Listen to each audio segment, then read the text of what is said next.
Sampaikan pengalaman saya bergaul dengan banyak konglomerat begitu ya, baik yang nomor sekian, nomor sekian, nomor sekian.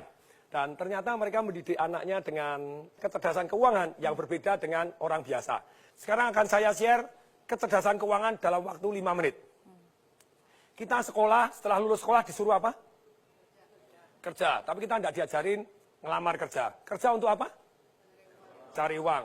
Tapi kita tidak diajarin cara cari uang dan kecerdasan keuangan. Bahkan kecerdasan keuangan itu ternyata lebih tabu dibanding kecerdasan seksual. Kecerdasan seksual kelas 3 SD diajarin. Kecerdasan keuangan sampai S3 juga tidak diajarkan. Nah, kecerdasan keuangan dimulai dengan kita tahu dua hal. Satu, kita tahu yang namanya pendapatan dan pengeluaran. Sangat sederhana. Income sama spending.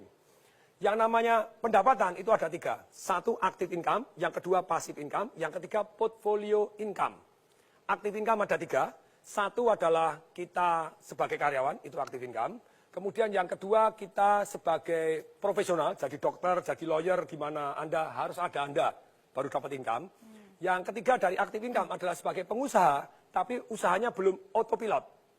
Jadi terpaksa harus Anda merangkap direktur kebersihan, direktur pembelian, termasuk direktur penjualan, semua Anda rangkap. Bisnis tidak jalan tanpa Anda, itu berarti active income. Nah yang kedua adalah passive income, tidur pun dapat uang.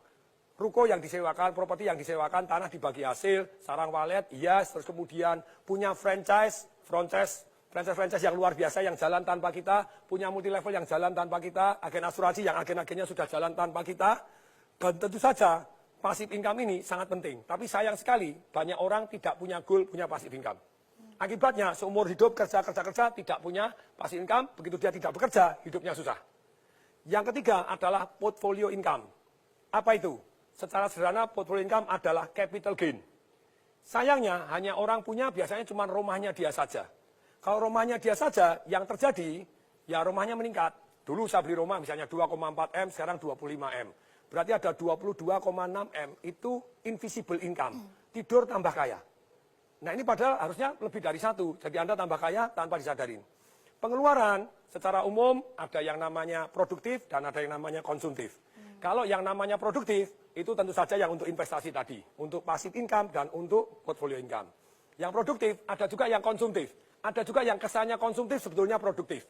3 pengeluaran yang kesannya konsumtif tapi produktif. 1, yaitu pengeluaran untuk belajar. Yang kedua, pengeluaran untuk bergaul dengan orang-orang kaya untuk belajar. Bukan dunia jeleknya, Anda pelajarin dunia positifnya. Yang ketiga, pengeluaran untuk amal. Kelihatannya konsumtif, tapi sebetulnya membawa berkat luar biasa untuk kita. Nah, pengeluaran ini juga, ini namanya ada 3 jenis nih. Kalau yang di luar 2 tadi, produktif, konsumtif. Sekarang pengeluaran ada 3. 1 yang namanya langsung habis. Apa itu yang termasuk langsung habis? Saya ngajar anak-anak umur 12 sampai 21 tahun, sekian ratus anak datang, saya tanya, kalau kamu tak kasih duit 50 juta, beli apa? Ada yang nulis, sepatu 24 juta. Saya bilang, sepatu apa 24 juta? Dia nyebutkan merek tertentu, Pak Tong ketinggalan. Keren Pak Tong, itu pengeluaran langsung hilang. 3 tahun kemudian dijual sepatunya laku nggak? Langsung habis. Anda makan, Anda beli baju, beli apa itu ini langsung hilang, pengeluaran langsung hilang. Jadi konsumtif langsung hilang. Yang kedua, passive spending. Apa itu passive spending? Anda langganan macam-macam gitu ya, yang tidak Anda pakai, termasuk karyawan tidak produktif, kemudian Anda beli mobil yang sebetulnya tidak harus, setiap bulan harus keluar, bensin keluar. Ini semuanya passive spending. Tidur pun tetap harus Anda keluar. Ini berat, saya sangat menghindari ini. Kemudian yang ketiga, itu adalah invisible spending. Tidur pun Anda dirampok tanpa Anda tahu. Contohnya, harga mobil. Saya dulu beli mobil 2009, Mercedes S-Class, 1850, 1.850.000. Begitu tahun lalu saya jual, 350. Hilang 1,5 M. Untungnya saya belinya pakai passive income, jadi aman. Jadi gini, pelajarannya adalah begini. Selama Anda belum punya income, saya bilang, seperti anak-anak kecil tadi, negara ini bangkrut, rakyat-rakyatnya miskin. Kenapa? Karena belum punya income, sudah pinter boros-boros.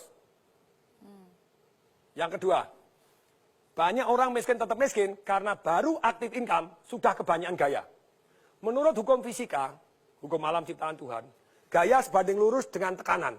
Kalau hidup Anda kebanyakan tekanan, berarti kebanyakan gaya.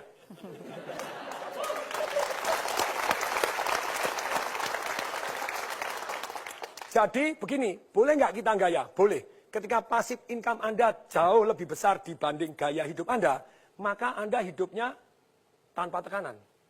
Semoga mulai hari ini kecerdasan keuangan juga diajarkan di sekolah. Salam dahsyat.